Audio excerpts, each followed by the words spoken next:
I think at this point in time, you either enjoy the Arrowverse, or you enjoy some of the shows from it, or you've given up on it.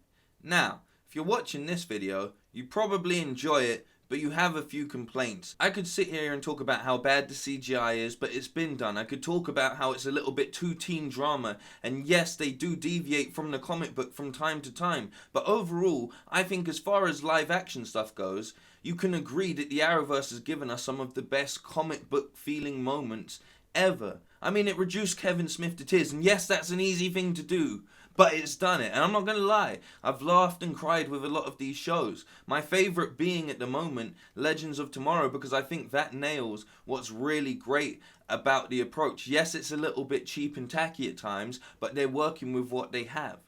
The problem for me, and I'm sure a lot of other people watching these shows, is the consistency. It's the actual timeline in which they release the shows. They have to struggle so much to make sure they get it all out perfectly that we can't have a nice week by week play out. And I think that affects it heavily, because when you have to wait almost a month for their biggest event, which is the crossover. You know, Crisis was their whole thing. They've been building up to this for so long. And even if you aren't a massive fan of the shows, and you might not have watched them the entire way, that was something that stood out to you as a DC fan. So you thought, you know what, maybe I'm going to watch it. And then they give you 3 episodes and a break until they give you the rest of it. And honestly, that break was a month, and I know it doesn't feel like that much. Sure, it's the Christmas period and so on and so forth, but you weren't in a position where you could do the sort of, you know, Infinity War to Endgame. There wasn't that level of suspense. You were getting everybody on board with a decent crossover event, and then you completely stopped all momentum. And we've seen this happen time and time over again. To think about the fact that we're in April 2020, and a lot of these shows actually started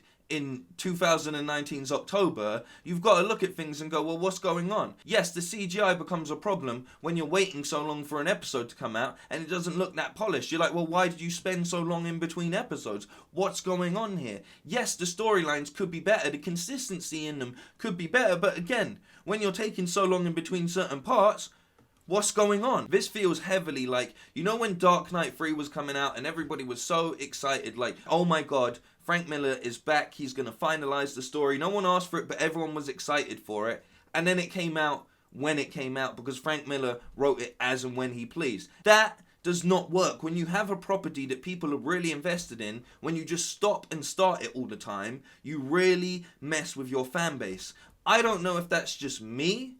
You know, I just think it's funny that as we move into this space where Flash is sort of the figurehead and, you know, the main person now, the torch has been passed on from Arrow to Flash, that he's fucking up the timeline. They can't help but fuck up the timeline every single time. They can't even release it in a consistent way. Maybe that's just me that feels like that. I don't think it is. I think there's a lot of drop-off this season across the board with all of the shows. I'm not just talking about one of them. I'm talking about the Arrowverse as a whole and why it's so, like, janky and why it kind of annoys people. I don't know.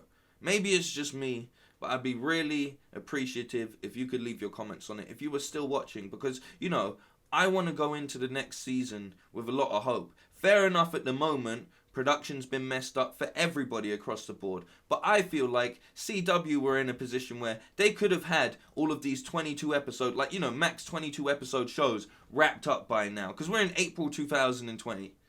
You know? Is it just me? It can't just be me.